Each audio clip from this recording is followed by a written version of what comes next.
بەڕێزێک لەگەڵ هەڵگرتنی پارێزبەندی لە بەڕێز سۆران عومەر سەعیدە دەست بەرزکاتەوە. هەڵگرتنی پارێزبەندی لەسەر سۆران عومەر پەرلەمانتاری کۆمەڵی ئیسلامی کاردانەوەی توندی سەرجەم چین و توێژە جیاوازەکان یەرێمی کوردستانی لێکەوتەوە.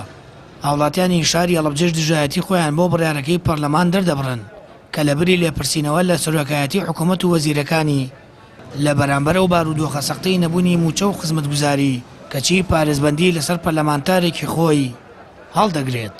هاوڵاتیانی هەڵەبجە لەبارەی هەڵگرتنی پارێزبەندی لەسەر سۆران عومەر بەم جۆرە بۆ پەیام دەدوێن. پەرلەمان من وابزانم شوێنی بڕیارداری چەند کەسێکە نەنانە حیزبەکان ئەگەر بێ و کەسەکان لایەنەکان خۆیان نەڵێن بە پەرلەمانتارەکانە قەت ناتوانن هیچکەن، هیچ دەسەڵاتێکیان نییە لە پەرلەمانە، کەوتیان بڕۆنە دەرەوە بێ بڕۆنە دەرەوە، کەوتیشیان دانیشن تەواو بە پێی حیزبەکانی شێگەکەن. ئەگە حیزبەکەیان پێی نەڵێ لە پەرلەمان نابن بەگوێ خەڵک ناکەن، ئیش بۆ خەڵک ناکەنەوە.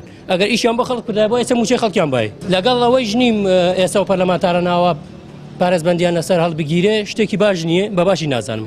لەسەر شتە گەورەکان و دزینی سەرۆت و سامانی ئەم وڵاتە و تەخشان و پەخشانکردن بە داهات و قوتی خەڵک و بردنی سەرۆت و سامانی ئەم وڵاتە نقەی لێوە نایە پەرلەمان. یعنی بە درێژایی مێژووی پەرلەمان هەمیشە هەوڵی خۆبچووکردنەوەی داوە کە من بۆ خۆم هیچ باگراوندێکی ئیسلامیشم نییە، ینی سەر بە کۆمەڵی ئیسلامیم ئەم خوێندنەوەی ئەم قسەی من وا لێک بدرێتەوە کە گوایە کە من سەر بە کۆمەڵی ئیسلامیم نا، من سەر بە کۆمەڵی ئیسلامی نیم وە هیچ باگراوندێکی ئیسلامیشم نییە. بەڵام ئەمە قێزەونترین کاری پەرلەمان بوو کە خستێ سەر ئەو کارە قێزەون و بچووکانەی کە لە ڕابردووە پەرلەمان کردوێتی و بۆ بە بووکەڵەیەکی یاریکردن بەدەست حکومەت و حیزبەوە بەداخەوە. ئەم وڵاتیە دەڵێت هەمومان پشگیری سۆران عومەر دەکەین و ئەو هەمیشە لە بەرەی خەڵک و وەژاران و مافخراواندا بووە. دەبوو پەرلەمان لێکۆڵینەوەی لە کێشە و گرفتەکانی خەڵک و نەدانی موچە و تاڵانکردنی داهاتی وڵات بکردایە، نەک هەڵگرتنی پارێزبەندی لە پەرلەمانتارەکەی کۆمەڵ. سۆران عومەر خۆی چی کردو؟ کفری خۆی کردو. تێسی ئەمە شتەکان ئەوەیە نەخێ هیچ مەمەدڵ نییە، ئێمە پشتیوانی سۆران عومەرەکەین، قسەکانی حەقە، هیچ غەڵەتییان نییە، دیفاعی لە خەڵکی هێژا کردووە و دژایەتی هیچ حیزبێکی نەکردووە.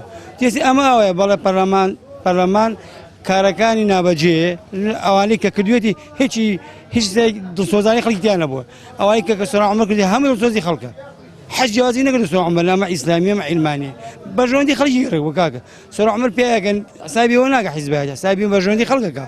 بەڕاستی پەرلەمان ئەبوایە سەرەتا بیری لە کێشە و گرفتەکانی هاوڵاتیان کردایەتەوە. بەڕاستی بودجە موچە و هەروە ڕێگەوبان و هەروە کێشە و گرفتەکانی کە یعنی کۆمەڵێک گرفت و کێشە هەیە چەند ساڵی کەڵەکە بۆ بەڕاستی ئەبوایە بیر لەوە بکرێتەوە نەک بیر لە ئەو پارێزبەندی بکرێتەوە. بەداخەوە ئەوە کاتی ئەوە نەبوو، ئەگەر بیشکرایە دواخرایە بۆ کاتیکە لەم کاتا ئێمە زۆر کێشەی لەوە قوڵتر و کێشەی کەمانە بوو. بەداخەوە ڕۆژی حوتی ئایار لەگەڵ ئەوەی حوت فراکسیۆنی دیاری پەرلەمان و سەرۆکی پەرلەمانیش بایکۆتیان کردبوو، بەڵام فراکسیۆنی پارتی بە پاڵپشتی پێکاتەکان کۆبوونەوەی پەرلەمانی ئەنجامدا.